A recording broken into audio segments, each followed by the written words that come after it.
گاڑھی کمائی جس سے اس کا کاروبار مزید آگے بڑھتا، ایک شادی کے اندر سارا کاروبار، سارا گھر بار اس کا پیچھے چلا جاتا ہے، اور پھر معاملہ یہ ہوتا ہے کہ شادی کے بعد ان کی اس قدر کمر ٹوٹ جاتی ہے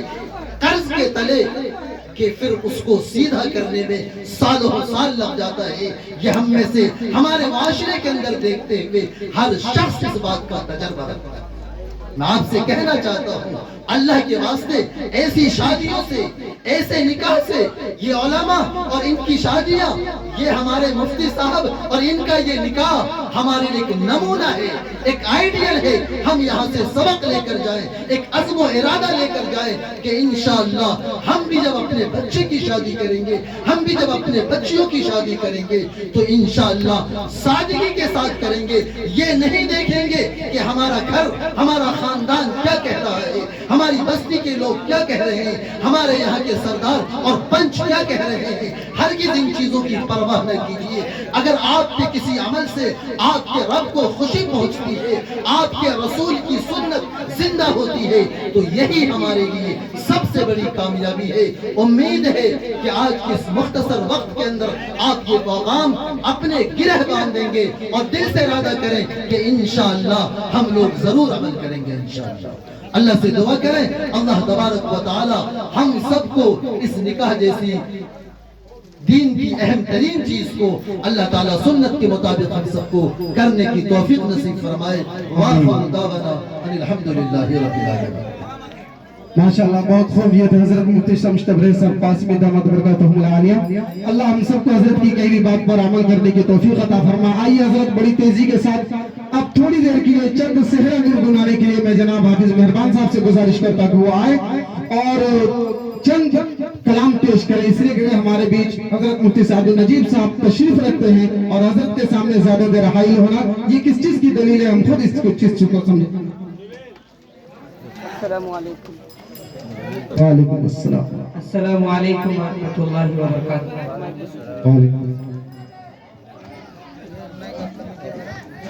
شادی کے سہرے کا چند بند آپ کی خدمت میں پڑھتا بطر خاص ملاحظہ کریں۔ ہو مبارک عہد بھائی سہرا ہو عہد بھائی سہرا مبارک تجھے، ہو مبارک عہد بھائی سہرا تجھے،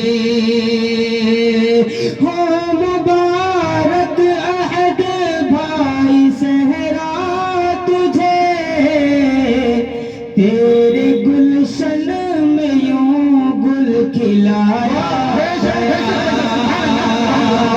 تیرے گلشن میں یوں گل کھلایا گیا، ہو مبارک عہد بھائی سہرا تجھے، کہ بی سمیہ جو دلہن بنائی گئی، بی سمیہ جو دلہن بنائی گئی،